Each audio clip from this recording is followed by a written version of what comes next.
जय हिंद बच्चों, मैं आदित्य कुमार आपका स्वागत करता हूं आपके इस चैनल पे। आज हम लोग सीखेंगे क्लास 10 के अंतर्गत जो आने वाला विषय विज्ञान है उसके बारे में। जो पहला विषय मतलब जिसको हम केमिस्ट्री के नाम से जानते हैं उसके बारे में, और एक एक चैप्टर बहुत ही शानदार तरीके से सीखने वाले हैं आज। और यह क्रम जो चलता रहेगा जब तक आपका बोर्ड का एग्ज़ाम नहीं ख़त्म हो जा रहा तब तक आपको मैं सिखाता चलूँगा, बताता चलूँगा। और हर एक चैप्टर के जो हेडिंग है उसके कॉन्सेप्ट जो हैं जो आपको मैं बताने जा रहा हूँ। तो प्यारे बच्चों, आप लोगों को समझ में आए तो ज़रूर आपको यहाँ पे अपना कमेंट्स बताना है क्या नहीं है। ठीक है बच्चा लोग, आइए थम्स अप करके आगे बढ़ते हैं और पढ़ते हैं। आइए आज मैं जो चैप्टर है क्लास 10 का पहला चैप्टर रसायन विज्ञान उसको मैं सिखाता हूँ आपको।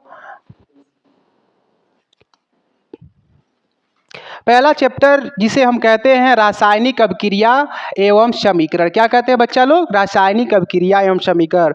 इसको हम इंग्लिश में बोलेंगे chemical reaction and chemical equation. क्या बोलेंगे बच्चा लोग? Chemical reaction and chemical equation. ठीक है, अब इसको हम पढ़ने वाले हैं। सबसे पहले हम समझ लेते हैं कि रासायनिक अभिक्रिया ही क्या होती है। पहला जो चैप्टर है उसके बारे में ही समझेंगे कि रासायनिक अभिक्रिया क्या होती है, रासायनिक समीकरण क्या होते हैं और क्या क्या चीज़ होती है जो इस चैप्टर में आपको पढ़ना होता है। प्यारे बच्चों, आपको धीरे धीरे सब कुछ चीज़ें आ जाएंगी दिमाग में। बस आप एक बार हमको देखते जाइए, जो मैं कर रहा हूँ उसको बस आप अपने दिमाग में उतारते जाइए। बच्चों आओ, मैं आप लोगों को बता रहा हूँ कैसे आपको इसमें पढ़ना है और तरीके से। आओ बच्चा लोग। तो हम लोग समझ चुके हैं कि आओ बेटा देखते हैं कि क्या होता है। सबसे पहले रासायनिक अभिक्रिया। तो रासायनिक अभिक्रिया समझने के लिए सबसे पहले आपको मैं बताऊं, एक परिवर्तन होता है। जैसे आपके जीवन में तमाम परिवर्तन होते हैं बच्चा लोग, वैसे ये भी परिवर्तन होता है। कोई चीज़ें, नई वस्तुएं बनती हैं, खाने पीने वाली कोई वस्तुएं बनती है, अलग तरीके से उसका निर्माण होता है। कोई ऐसा, चलिए मैं सपोज कराता हूँ, कोई ऐसी वस्तु है जो आपको पहली बार दिख रही है। भाई वस्तुओं के मदद से ही बनी होगी, मतलब उसका परिवर्तन हुआ होगा तभी जाके आपके सामने वो बन रही है।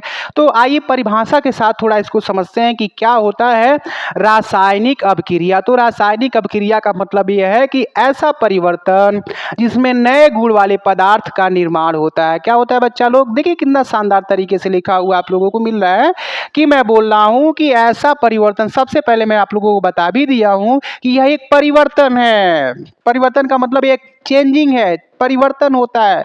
तो यहाँ पे लिखा भी है कि ऐसा परिवर्तन जिसमें नए गुण वाले पदार्थ का निर्माण होता है। नए गुण का मतलब जैसे देखिए, जैसे मान लीजिए मैं क्या किया, पानी को लिया। ठीक है बच्चा लोग, पानी जिसको हम पीते हैं, वाटर जिसे हम जानते हैं, इसका फॉर्मूला H2O होता है।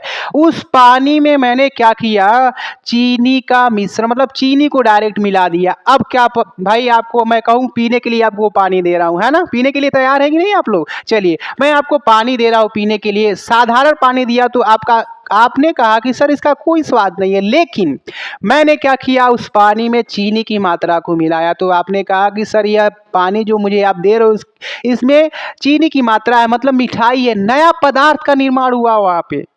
समझिएगा, ठीक है? दो अलग अलग चीज़ों को मैंने मिला के दिखाया कि नया पदार्थ मतलब बना है, तो उसमें रासायनिक अभिक्रिया हुआ है, केमिकल रिएक्शन हुए हैं। मतलब कोई पदार्थ है एकदम छोटा सा छोटा, भाई किससे बना है? कणों से मिलकर बना होगा। कणों के बीच में क्या होता है? आकर्षण प्रतिकर्षण बल होता है, जिसके वजह से रासायनिक अभिक्रियाएं होती हैं। तो समझ चुके होंगे कि आप रासायनिक अभिक्रिया क्या होता है। एक बार मैं पुनः आप लोगों को मैं पढ़ के सुनाता हूँ कि रासायनिक अभिक्रिया क्या होता है बच्चा लोग। तो आइए समझते हैं एक बार कि फिर से मैं बता दे रहा हूं कि ऐसा परिवर्तन जिसमें नए गुण वाले पदार्थ का क्या होता है, निर्माण होता है, उसे ही क्या कहा जाता है? रासायनिक अभिक्रिया, केमिकल रिएक्शन कहते हैं। इसी को हम लोग क्या कहते हैं बच्चा लोग? केमिकल रिएक्शन बोलते हैं। क्या बोलते हैं बच्चा लोग? Chemical reaction. ठीक है, अब आइए समझते हैं कि रासायनिक अभिक्रिया होती है। तो मैं आपसे बोला हूं कि इसमें पदार्थ भाग लेते हैं, पदार्थ भाग लेते हैं। कहने का मतलब क्या है, जैसे मैं सबसे पहले आप लोगों को मैं परिभाषा बताया हूँ, चीनी और पानी को मिलाया गया है ना? चीनी और पानी को मिलाया गया है। कहने का मतलब है कि देखो, यह जो अभिक्रिया रासायनिक अभिक्रिया होती है दो चीज़ों से मिलकर बनी होती है। पहला एक होता है अभिकारक, दूसरा होता है उत्पाद। क्या होता है बच्चा लोग? पहला होता है अभिकारक, दूसरा क्या होता है? उत्पाद। तो अभिकारक का मतलब क्या है? लिखा क्या है देखो, ऐसे पदार्थ जो किसी रासायनिक अभिक्रिया में हिस्सा लेते हैं। बहुत शानदार चीज़ है। अभिक्रिया बन रही थी, मैं आप लोगों से चीनी पानी जो मैं आपको दिया पीने के लिए, वो केमिकल रिएक्शन से आपको मैं दिया, मतलब चीनी और पानी को मिलाया तब वो पानी मीठा लगने लगा। तो मतलब चीनी और पानी मिठाई बनाने के लिए जरूरी क्या हो? वो पदार्थ जरूरी था ना, हिस्सा लिया ना, तब जाके वह क्या बना? अभी मतलब रासायनिक अभिक्रिया उसका बना। तो कहने का मतलब यह है, जैसे मान लीजिए आपको चाय पीना पसंद है, कहते हैं I am edict of T, मैं चाय पीने का शौकीन हूँ। चलिए, अब आप चाय पीने के शौकीन है तो सबसे पहले मान लीजिए आप दूध लाते हैं, बिना दूध वाले पीना चाहते हैं तो पानी लेके आएंगे, उसमें चाय पत्ती मिलाएंगे, चीनी मिलाएंगे, अदर सब्सटेंस जो मिलाना रहेगा मिलाएंगे। अब एक चीज़ बताइए, जो जो पदार्थ उसमें मिलाया जा रहा है, जो हिस्सा ले रहा है, वह सारा का सारा बच्चा लोग, वो सारा का सारा क्या होगा? तो सारा का सारा होगा अभिकारक। क्या होगा? अभिकारक। मतलब रासायनिक अभिक्रिया में जो पदार्थ हिस्सा लेता है, भाग लेता है, वही क्या कहलाता है बच्चा लोग? तो अभिकारक कहलाता है। उम्मीद करता हूँ कि आप लोगों को समझ में आया होगा। आगे आइए समझते हैं कि बच्चा लोग अब समझते हैं कि उत्पाद क्या होता है। फाइनली आपने देखा कि मैं चाय की बात कर रहा था, चीनी, चाय पत्ती, अदरक जो भी आप लोगों ने मिलाया, तो आपने कहा कि सर जी अब तो कुछ देर तक आपने उष्मा दिया चाय को, तो आखिरकार वो चाय पूरी तरीके से तैयार हो गई। मतलब क्या? अभी जो आप दूध देख रहे थे उसके कलर में, अब जो चाय बना है उसके कलर में, कहोगे सर ये तो नया पदार्थ बन गया। अब नया पदार्थ बन गया तो क्या कहोगे बच्चा लोग? यही ना कहोगे कि नया पदार्थ बना है तो विज्ञान की भाषा में उसका नाम क्या होना चाहिए, केमिस्ट्री की भाषा में उसका नाम क्या होना चाहिए? तो बच्चा लोग मैं आपसे कहूँगा उसका नाम क्या होना चाहिए? यहाँ पे देखिए क्या लिखा है, उत्पाद होना चाहिए। आइए जरा इसके हिसाब से मैं चलता हूँ। लिखा है कि ऐसा पदार्थ जिनका क्या होता है, क्या मैं लिखा हूं जरा समझिएगा। यहाँ पे क्या लिखा गया बच्चा लोग? यहाँ पे देखिए, ऐसा पदार्थ जिनका रासायनिक अभिक्रिया में निर्माण होता है। इसमें लिखा नहीं है, मैं बता रहा हूं, ठीक है? क्या होता? तो मैं आपसे बताया हूं कि वह पदार्थ जिनका निर्माण रासायनिक अभिक्रिया में होता है। अच्छा, निर्माण किसका हुआ? मैं कहा कि टी जो आपने बनाया, टी का मतलब जो चाय बना रहे हो, ठीक है ना? चाय बना रहे हो, किन किन चीज़ों से मिलकर बन रहा है जरा समझिएगा। जैसे मान लीजिए सबसे पहले आपने लिया दूध को लिया, ठीक है ना? दूध को लिया, आपने लिया चाय पत्ती को लिया, ठीक है? चाय पत्ती लिया आप लोगों ने, और उसके बाद से मान लीजिए चीनी को लिया, चीनी को लिया आप लोगों ने,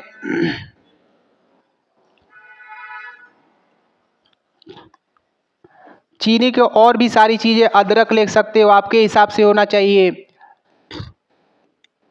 अभी सारी चीज़ें जो बोलोगे आप कहोगे सर जी यह जो दूध है, चाय पत्ती है, चीनी है, अदरक है, ये सारे के सारे नया पदार्थ बनाने के लिए हिस्सा ले रहे हैं, ठीक है? हिस्सा का मतलब अपना पार्टिसिपेट कर रहे हैं। तो फाइनली जो बन के पदार्थ, नया पदार्थ निर्माण हो रहा है, वो चाय का हो रहा है। तो आप इसको परिभाषा के तौर पे न देके आप अगर सामाजिक तौर तरीके से देखिए तो कहोगे क्या कि नया पदार्थ तो निर्माण किसका हुआ?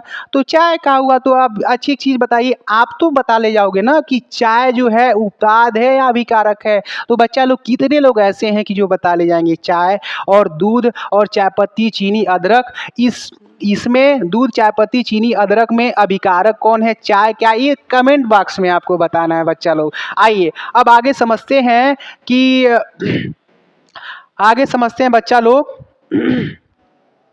इसके उदाहरण को हम समझते हैं। मतलब क्या है कि रासायनिक अभिक्रिया अगर हो रही है तो क्या क्या हो सकता है हमें परिवर्तन ऐसा जो हमको दिखाई दे। बच्चा लोग सबसे पहले जो भोजन का पचना है, क्या है बच्चा लोग? भोजन का पचना मतलब हमारे शरीर में जो डाइजेशन होता है, ठीक है? मतलब भोजन का जो पचना है, हम भोजन खाते हैं, सबसे पहले मुख में जाता है, मुख गोहिका से होते हुए ग्रसनी में, ग्रसनी से बाद ग्रास नली में, ग्रास नली के बाद अमाशय में, जिसको हम हम स्टमक के नाम से जानते हैं। तो स्टमक में जाता है तो भोजन वहाँ पे जठर रस रहता है, और हम जैसे जैसे भोजन को करते हैं तो वहाँ पे भोजन का पचना शुरू होता है, वैसे वैसे करके छोटी आंत बड़ी आंत में करते करते गुदा द्वार से बाहर निकल जाता है। उसके बाद श्वसन, श्वसन का मतलब रिस्पायरेटरी सिस्टम जो है ना बच्चा लोग, रिस्पायरेटरी सिस्टम मतलब जो हम सांस रहे हैं, बहुत शानदार तरीके से भगवान भी देखो कैसी चीज़ें प्रकृति में दिए हैं कि ऑक्सीजन को हमको लेना है और सीधे कार्बन डाइऑक्साइड को हमको छोड़ना है बच्चा लोग, है ना। तो श्वसन की जो प्रक्रिया है यह भी बच्चा लोग रासायनिक अभिक्रिया के अंतर्गत आती है। फिर आप लोगों ने देखा होगा कि कोई मेटल है, मेटल के जगह पे मान लीजिए हमने लोहा ले लिया, ठीक है ना, मेटल के जगह पे हमने लोहा ले रहे हैं। अब लोहे को क्या करिए, कुछ दिन तक, कुछ सालों तक क्या करिए, बाहर ऐसे खुले आकाश के नीचे आप उसको रख दीजिए, आप फेंक दीजिए, आप देखोगे क्या कि कुछ दिन के बाद आपको यह महसूस होने लगेगा कि उस पर क्या नाम है, जिंक की परतें चढ़ गई है, जो यह दर्शाती है कि उस पर जंग लग गया है ना बच्चा लोग। ये ऑक्सीजन और आर्द्रता की उपस्थिति में ही होता है। अब देखिए मैग्नीशियम फीते का जलना, मैग्नीशियम फीता, मैग्नीशियम का एक रिबन होता है, जो आप लोगों ने पहले की जो बैटरी आती है, अब तो सिलिकॉन की बैटरियाँ लगभग आने लगी है। मैग्नीशियम जैसे फ़ोन की, टेलीफोन की जो बैटरी जो होती थी उसमें थोड़ा सा कहीं ब्लास्ट होने का चांस होता था तो आप देखते तो पूरी तरीके से आग लग जाती थी, उसके अंदर मैग्नीशियम पाया जाता था। वही मैग्नीशियम रिबन जो वायु की उपस्थिति में मैग्नीशियम ऑक्साइड बनाता है और मैग्नीशियम ऑक्साइड जलने का काम करता है बच्चों। दही का बनना, ठीक है, जो दही दूध में लैक्टिक जो एसिड पाए जाते हैं, ठीक है ना, उसी की वजह से दही मतलब जो बनता है, लैक्टोबैसिलस जो जीवाणु होते हैं, तो यह मतलब जैसे दूध से दही बनना क्या है, ये दूध तो भाई एक प्रक्रिया थी, नया प्रक्रिया के रूप में, मतलब नया पदार्थ के रूप में क्या बना, दूध से दही, मतलब दही बना। तो आप कहोगे फाइनली कि जो रासायनिक अभिक्रिया है इसके उदाहरण भोजन का पचना, श्वसन और लोहे पर जंग लगना, मैग्नीशियम फीते का जलना और दही का बनना। तो आप लोगों ने इसको समझा होगा। एक बार मैं तुरंत आप लोगों को फिर से बता देता हूँ कि क्या आप लोगों ने पढ़ा है। तो सबसे पहले आप लोगों ने पढ़ा रासायनिक अभिक्रिया। तो रासायनिक अभिक्रिया का मतलब क्या होता है, नए पदार्थ का बनना, ठीक है, नए पदार्थ का निर्माण होना, वही होता है रासायनिक अभिक्रिया। जो हिस्सा लेता है वो क्या होता है, अभिकारक होता है। जिनका निर्माण होता है, जो नए पदार्थ बनते हैं वो उत्पाद होते हैं। उम्मीद करता हूँ समझ में आया होगा बच्चा लोग। और आइए अब आगे हम बढ़ते हैं। रासायनिक अभिक्रिया के परीक्षण, मतलब इसका परीक्षण हम कैसे कर पाएंगे, परीक्षण कैसे कर पाएंगे बच्चा लोग, परीक्षण कैसे कर पाएंगे। तो आइए बच्चा लोग पुनः हम समझते हैं कि ये रासायनिक अभिक्रिया के परीक्षण क्या है। परीक्षण का मतलब है बच्चा लोग, इनकी अब परीक्षा चल रही है। मतलब परीक्षा का मतलब क्या है कि अगर हम किसी पदार्थ में रासायनिक अभिक्रिया होते हुए देख रहे हैं ना, तो आप इन चारों चीजों को देख पाएंगे बच्चा लोग। सबसे पहले क्या होगा, तो सबसे पहले अवस्था में परिवर्तन होगा। मतलब क्या है, जिस प्रॉपर अवस्था में है उस प्रॉपर अवस्था को ये खो देगा, जनरली बात है। मतलब अवस्था में इसका परिवर्तन हो जाएगा, बहुत शानदार। अब रंग में परिवर्तन, मतलब इसका कलर क्या होगा, कलर भी उड़ जाएगा। समझे आप कि नहीं समझे। और तापमान में वृद्धि होगी या परिवर्तन होगा, तापमान भी, जो उसको टेम्परेचर मिल रहे थे ना, उस टेम्परेचर से अधिक हो सकता है, कम हो सकता है। और लास्ट में जो है गैस का निकलना, मतलब गैस का उत्सर्जन होगा। तो ये चार चीज़ों से आप परीक्षण कर पाएंगे कि कोई भी पदार्थ का रासायनिक अभिक्रिया हो रहा है कि नहीं। आइए मैं एग्जाम्पल देके सुनाता हूँ आपको। जैसे मान लीजिए हमारे पास यहाँ पे H2O के कण है, H2O मतलब पानी है ना, पानी है। अब मैंने पानी को क्या किया, भाप दिया, मतलब भाप दिया, हम ताप दे रहे हैं, टेम्परेचर दे रहे हैं, ठीक है ना बच्चा लोग। अब जैसे पानी को टेम्परेचर आप देना शुरू कर दोगे, सबसे पहले जिस अवस्था में रहता है उस अवस्था को खो देता है। मतलब क्या है, पहले किस फॉर्म में था, तो पहले ये जल में था, अब किस में हो जाएगा, पहले यह जल था और जल अब किस में बदल जाएगा, तो वाष्प में बदल जाएगा। किस में बदल जाएगा बच्चा लोग, वाष्प में बदल जाएगा। तो आप देखें कि अवस्था में उसके परिवर्तन हुआ।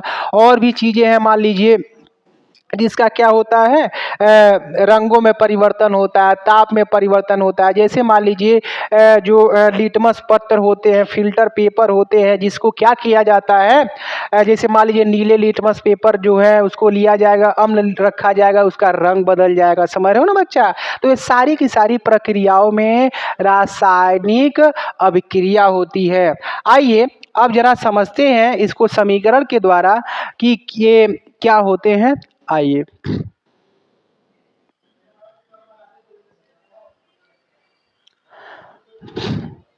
यहाँ पे लिखा हुआ है कि रासायनिक परिवर्तन को प्रदर्शित करना, मतलब हम कैसे प्रदर्शित करेंगे। आइए यहाँ पे सबसे पहले शब्द समीकरण को पहले समझते हैं, उसके बाद हम समझेंगे कि इसका इक्वेशन क्या होता है ना बच्चा। आओ, यहाँ पे लिखा है शब्द समीकरण में जिंक और सल्फ्यूरिक अम्ल, मतलब क्या किया जा रहा है जरा समझिएगा। जिंक को लिया जा रहा है, जिंक का मतलब क्या होता है, जेडन होता है। क्या होता है, जेडन होता है। अब हम क्या कर रहे हैं, सल्फ्यूरिक अम्ल को, या इसका एक और नाम है जिसको हम जानते हैं H2SO4 या हाइड्रोजन सल्फेट के नाम से जानते हैं बच्चा लोग, इसकी अभिक्रिया हो रही है। तो देखो यहाँ पे, यहाँ से जो हाइड्रोजन है, यहाँ से हाइड्रोजन बाहर निकल जाएगा और ये जिंक जो है हाइड्रोजन का स्थान हो जा ले लेगा।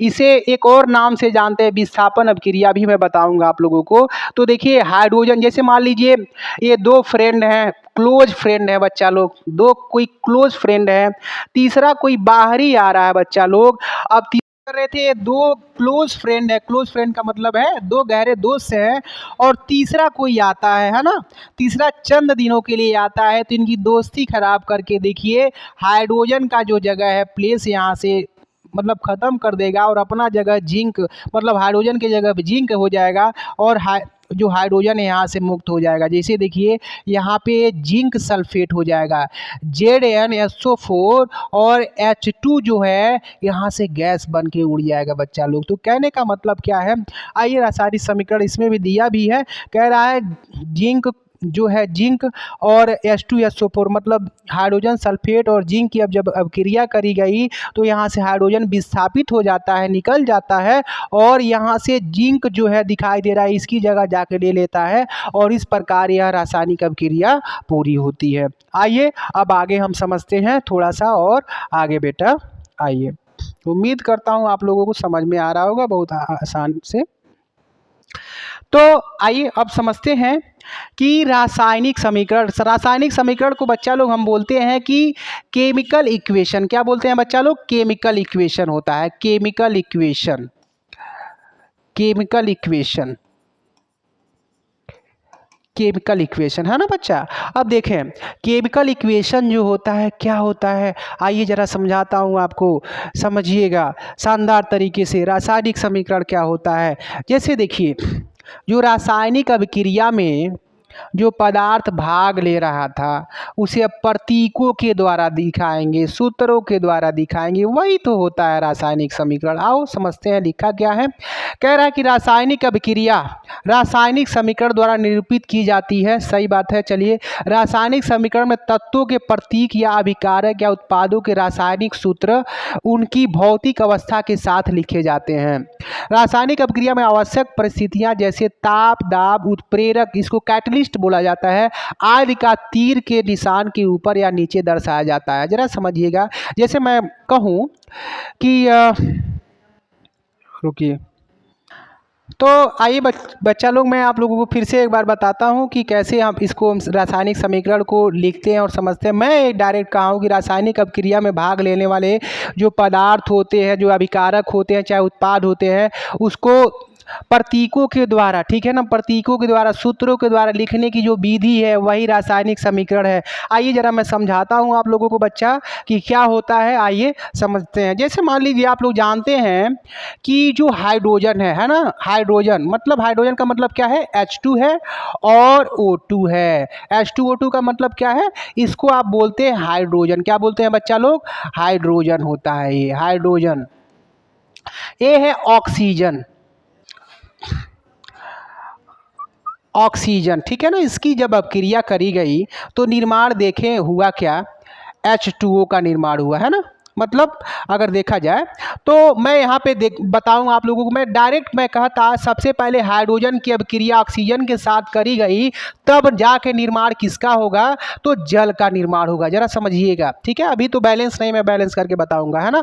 वाटर बनेगा, मतलब जल का मतलब क्या बनेगा, वाटर बनेगा, है ना बच्चा लोग। अब देखिए भाई, मैं तो डायरेक्ट मैं बोल दे रहा हूँ, एक रासायनिक अभिक्रिया होने के नाते कि मतलब हाइड्रोजन और ऑक्सीजन को जब मिलाए तो वाटर बना। अब देखिए जरा, जब रासायनिक समीकरण के द्वारा हमको लिखना पड़ेगा तो मैं इस हाइड्रोजन को प्रतीकों के द्वारा, हाइड्रोजन का प्रतीक क्या होता है, बोलिए, H2 होता है, ठीक है। ऑक्सीजन क्या, O2 होता है। तो वाटर जो बना, मतलब जो जल बना, उसका जो सूत्र होता है H2 होता है। तो उम्मीद कर सकता हूँ कि यह जो हाइड्रोजन ऑक्सीजन वाटर जो बन रहा है ना, यह जो प्रतीक लिखा गया है, इसी प्रतीक को आप बोलोगे कि सर जी यही क्या है, केमिकल इक्वेशन है। क्या है बच्चा लोग, केमिकल इक्वेशन। मतलब केमिकल इक्वेशन का मतलब क्या है बच्चा लोग, केमिकल इक्वेशन का मतलब, केमिकल इक्वेशन का मतलब अभी आप लोगों से मैं बात किया हूँ। क्या है केमिकल इक्वेशन का मतलब, केमिकल इक्वेशन का मतलब ये है रासायनिक समीकरण है ना।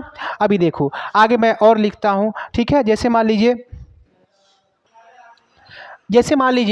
मैं Ag को लिया। Ag का मतलब होता है क्या बच्चा लोग, सिल्वर, ठीक है ना। अब सिल्वर की अभिक्रिया मैं किया किससे, H2SO4 से। किससे किया, H2SO4, है ना, हाइड्रोजन सल्फेट या सल्फ्यूरिक अम्ल के नाम से जानते हैं।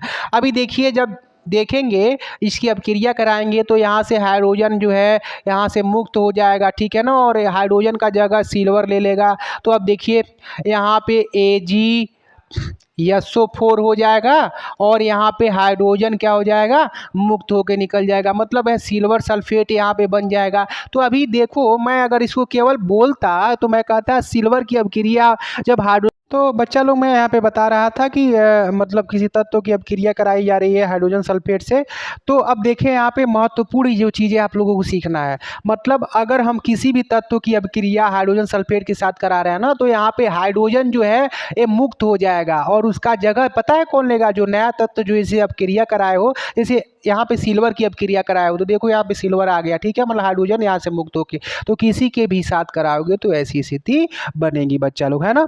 तो आओ अब आके हम समझते हैं कि जो हमको पढ़ना है उसके बारे में। तो अभी देखिए आप लोग बच्चा लोग, आओ मैं बताता हूँ कि रासायनिक अभिक्रिया को संतुलित, संतुलित का मतलब होता है balance, how to balance chemical reaction, ठीक है। मतलब कैसे आप रासायनिक अभिक्रिया को संतुलित, बैलेंस कैसे करेंगे। सबसे पहले बैलेंस करना मैं आप लोगों को बता रहा हूँ, ये होता क्या है बैलेंस, ये शब्द मतलब संतुलित करना। क्या है बच्चा लोग, संतुलित। अच्छा एक चीज़ बताइए, संतुलित करना क्या होता है। जैसे समझिए दो पक्ष लिया गया है, ठीक है। जैसे मान लीजिए एक वर पक्ष है, एक वर पक्ष है, एक वधु पक्ष है ना, और दोनों पक्षों में संतुलन बैलेंस किस स्थिति में रहेगी। चलिए बहुत आप लोगों को मैं थोड़ा सा एंजॉय तरीके से बता दे रहा हूँ। मान लीजिए बहुत लोग लालच में होते हैं, दहेज लेना चाहते हैं। तो अब एक चीज़ बताइए, इन लोगों में बैलेंस बन पाएगा। अगर परिवार ठीक ठाक है तो अपनी स्थिति को बना के जैसे तैसे कर देता है। तो अक्सर ये देखा जाता है जो अगुआ रहते हैं वो बैलेंस का काम करते हैं, मतलब दोनों पक्षों में बराबर की लेन देन, मतलब समझिएगा बराबर की लेन देन का मतलब ये हुआ कि मतलब जो वस्तुएं देना होता है उसको ऐसा न दिया जाए जिससे क्या हो जाए, उनके ऊपर कोई क्षति पहुंच सके। तो वही चीज़ है, रसायन विज्ञान में भी इसका महत्व ऐसा होता है कि मतलब जो रासायनिक अभिक्रिया होती है उसको हम संतुलित, मतलब दोनों पक्षों में जो परमाणु है, ठीक है, उनको कैसे हम बैलेंस रख पाते हैं, कैसे संतुलित रख पाते हैं, उनके बारे में हमको समझना है। आइए लिखा है क्या, कह रहा द्रव्यमान संरक्षण का नियम। देखिए द्रव्यमान संरक्षण का नियम, देखिए द्रव्यमान संरक्षण के नियम के बारे में यह बात कही गई है कि द्रव्य एक अविनाशित कण है, इसको क्या किया जा सकता है, उत्पन्न नहीं किया जा सकता, ठीक है, और नष्ट भी नहीं किया जा सकता है। तो केवल एक रूपों से दूसरे रूप में परिवर्तन किया जा सकता है, यही ना हुआ ना, समझे। अब देखो तो रासायनिक अभिक्रिया द्रव्यमान का न तो निर्माण होता है न ही क्या होता है, विनाश होता है। रासायनिक अभिक्रिया के पहले अभिकारक अब उसके पास उत्पाद प्रत्येक तत्व के परमाणु की संख्या समान होनी चाहिए। मतलब क्या है, प्रत्येक परमाणुओं की संख्या क्या होनी चाहिए बच्चा लोग, समान होनी चाहिए। क्या होनी चाहिए, समान होनी चाहिए, ठीक है। अब देखिए चरणबद्ध तरीके से आप लोगों को मैं समझाता हूँ, ठीक है। आओ देखते हैं कि क्या होगा। ठीक है। अब देखिए चरणबद्ध तरीके से, जैसे मान लीजिए यहाँ पे लिया गया Fe लिया गया, इसकी अभिक्रिया किससे करी जा रही है, H2O से करी जा रही है। तो यहाँ पे निर्माण हो रहा है फेरस ट्राई ऑक्साइड का निर्माण हो रहा है और यहाँ पे जल बन रहा है ना। अब देखिए या इसको फेरस के भी नाम से जानते हैं, आयरन भी नाम जानते हैं। अब देखिए यहाँ पे यह जो समीकरण दिया गया है इसमें आपको अगर समझना रहे तो आयरन जो है मतलब परमाणुओं की संख्या इसमें कितनी है। आप कहोगे सर जी इसमें परमाणुओं की संख्या क्या है, केवल एक है, यही कहोगे है ना बच्चा लोग।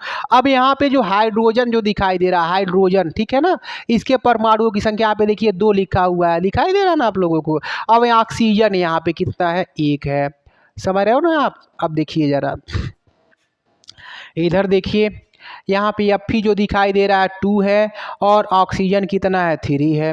तो अब यहाँ पे देखिए Fe कितना है, 1 है, यहाँ पे तो 2 है। हाइड्रोजन देखिए यहाँ पे Fe को मैं लिखता हूँ, Fe पूरा कितना है, 2 है यहाँ पे, और O3 जो है सॉरी मतलब ऑक्सीजन कितना है, 3 है, और हाइड्रोजन को देखा जाए तो यहाँ पे कितना है बच्चा लोग, तो 2 है। अब ये देखें तो अगर ये बैलेंस नहीं है, मतलब संतुलन की अवस्था में नहीं है, तो संतुलन करने के लिए हमको क्या करना पड़ेगा ज़रा समझिए।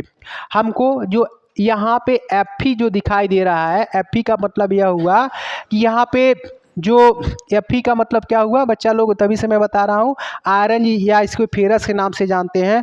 अब देखो क्या करना पड़ेगा, हाइड्रोजन जो यहाँ पे 2 है, हाइड्रोजन 2 है, बैलेंस की अवस्था में है, लेकिन ऑक्सीजन यहाँ पे कितना है, ऑक्सीजन 1 है, यहाँ पे 3 है, तो ये बैलेंस नहीं है। इसको बैलेंस करने के लिए क्या करना पड़ेगा आपको, तो यहाँ पे आपको 4 अगर लगाते हैं, 4 का मतलब 4 से मल्टीप्लाई करते हैं, ठीक है ना, 4 से मल्टीप्लाई करते हो तो अब देखो यह हाइड्रोजन कितना हो जाएगा, मल्टीप्लाई सब में होता है। जैसे हाइड्रोजन जो है, हाइड्रोजन 2 है तो 4 दूना कितना हो जाएगा बच्चा लोग, ये 8 हो जाएगा, है ना।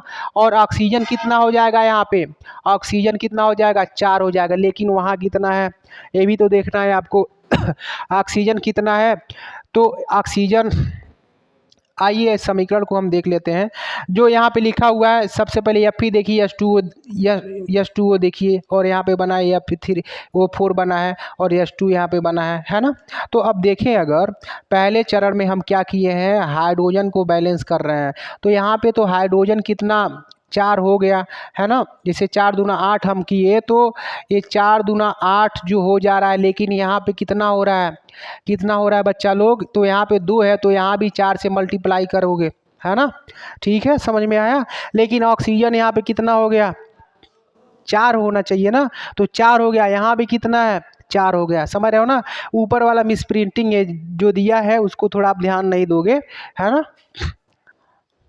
प्यारे बच्चा लोग, मैं आप लोगों से अलविदा लेता हूं, और कल मैं 6:30 बजे के टाइम में आप लोगों से लाइव सेशन से जुड़ूंगा, और उम्मीद करता हूं सारे बच्चे लाइव मुझे देखेंगे और जो भी तर्क वितर्क करना रहेगा बात करेंगे।